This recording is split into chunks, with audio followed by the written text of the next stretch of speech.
Hello, welcome to section 2, which will be all about rates. Rates are a special kind of ratio. They are a ratio of two measures that have different units. So the other day when we were doing things, typically they had the same units or were related to each other. Now we're going to be looking at things that by themselves are not related to each other, but when you put them together as a rate, then they do become related, like cost per gallon, miles per gallon, dollars per hour, things like that, that by themselves they're not related, but when you put them together, they become a rate and they are related to each other because they explain something important, like how far a car can travel on a gallon of gas or how much you get paid per hour or how much something costs. And so we say a unit rate is a rate with a denominator of 1. Unit means 1. So a unit rate, a rate with a denominator of 1. That's going to be really important. Now, the word per is often used to talk about division in unit rates, such as dollars per hour, miles per gallon. Per is implying division as we do this. So let's look at how we could write some equivalent rates. First of all, we'll get to unit rates in a little bit. So our equivalent rates, you're going to have $24 over 4 hours. So it's going to be important to think about the order that makes sense. Many times, I don't want to say every single time, but most times, money is going to be on top.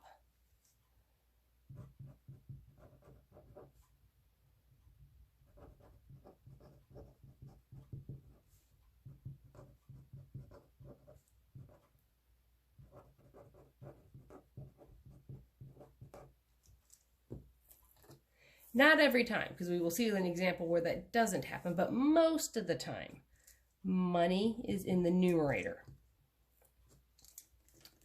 We say $24 per 4 hours. And you have to think about, say it out loud sometimes, see which makes more sense. $4 per 24, or 4 hours per $24, that sounds weird.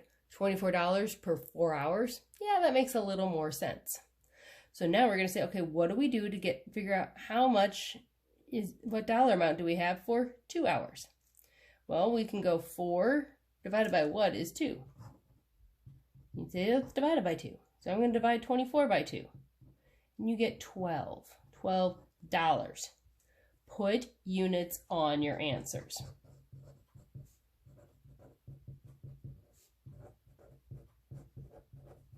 It's important so we know exactly what you're talking about. All right, let's look at a couple more examples here. So we need to write the equivalent ratio. All that is an equivalent fraction, but now we're going to throw units on our answers. 5 gallons for 2 seconds. So if you want to have 25 gallons, what do you have to do to 5 to get to 25? That's right, you multiply by 5. And if I multiply the numerator by 5, I have to multiply the denominator by 5 as well. 2 times 5 is 10, so you have 10 seconds. You'll get 25 gallons in 10 seconds. So that might be a flow rate for filling a swimming pool. Okay, next one, number 2. 9 meters in 4 minutes. How many meters do you go in 16 minutes? So you might be looking at how far something travels. So we'll ask ourselves, well, what do I do to 4 to get 16? That's right, you multiply by 4, so I got to do the same thing to the numerator. 9 times 4 is 36. So that means you go 36 meters. Notice I put my units on there in 16 minutes. Okay, number 3. I'm going to slide this over just a bit. There we go. 8 ounces per $10. Typically, I'd probably write it the other way, but this is an example where the dollars are in the denominator. Most of the time, though, it'll be the other way. If you have 8 ounces that cost you $10, how much is it going to cost you if you have 4? Well, what do you do to 8 to get to 4? Divide by 2. So I have to do the same thing in the denominator. Divide by 2, and I get 5 ounces.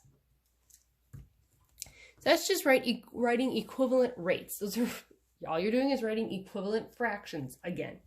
Just remember to put units on your answers. Oopsies, and that shouldn't even say ounces, should it? That should say dollars. Whoa, that was bad. Notice, now that I fixed it, all the same units are in the numerator, all the same units are in the denominator. Number one, we had gallons and gallons, seconds and seconds. Number two, meters and meters on top, minutes and minutes in the denominator. Here, now that I fixed it, ounces and ounces on top, dollars and dollars on the bottom. Keep it consistent. That's what makes rates and ratios work. Now, let's get to one of the main reasons we talk about rates. Writing a unit rate. And remember, we said a unit rate has a denominator of 1. So, whatever rate we have, say 36 gallons for 4 hours, we want to find its unit rate. We are always going to divide by the denominator. Even if you would end up with a fraction or a decimal of some kind, you're going to divide by the denominator.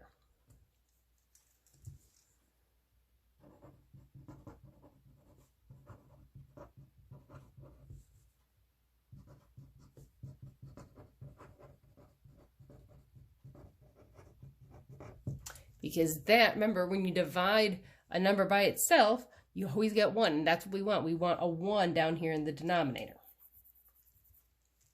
So 36 divided by 4 is 9, 4 divided by 4 is 1, so 9 gallons per hour. That's how fast something flows, or how fast something empties, I don't know. You can make up a story for it. Okay, so let's look at some unit rates. We want to write the unit rate, which means we want a fraction over, in this case, 1 hour. How many dollars per hour? If it's $42 for 6 hours, what do we have to do? We have to divide by 6. There's never really a question, what do I divide by? Whatever's in the denominator, that's what you divide by. 42 divided by 6 is 7. So you have $7 per hour. All right, now we want to create an equivalent rate. But it happens to be our unit rate. So if I have 50 pages in 10 minutes, how many pages am I reading in 1 minute? Well, what do I do to get to 1? I divide numerator and denominator by 10 because I have a denominator of 10, and 10 divided by itself is 1. So 50 divided by 10 is 5, so I can get 5 pages read in 1 minute, or whatever it is. Okay. Last example of unit rates. 18 sandwiches per 9 persons. You could also say people. It's fine. So we want to figure out how many sandwiches per person. Well, what do we divide by? That's right. We divide by 9 because we have 9 in the denominator. If I do that in the denominator, I have to do that in the numerator. What's 18 divided by 9? 2. Each person gets 2 sandwiches. Wonder what kind they are. All right, now that's unit rates. Let's take a moment and talk about how we could use our unit rates a little bit. So let's say we had a unit rate and we want to figure out like this: 120 calories in a can of soda. How many calories are in 4 cans of soda? Well, we have our unit rate, 120 calories per can. So if we got to keep the units consistent. So we want to make sure that we're not changing the order of things. So keep the order the same. Slide that over for a second so you see what I'm writing.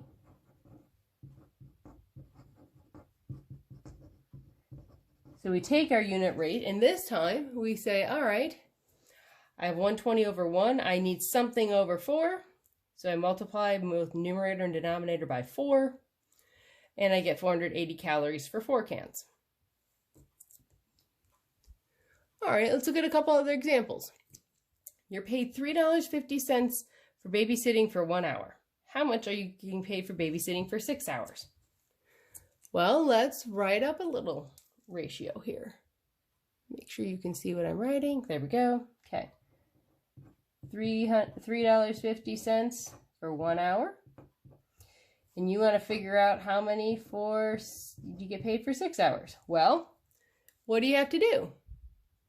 1 times 6 is 6, so I better multiply $3.50 times 6. And when you do that, what do you end up with? You should end up with $21. So you get paid $21 for 6 hours. I think babysitting rates have gone up since this was written. And then lastly, there are 36 inches in 1 yard. How many inches are there in 5 yards? Well, let's set it up. 36 inches over 1 yard equals how many inches over 5 yards? Well, notice I kept my units in the same spot.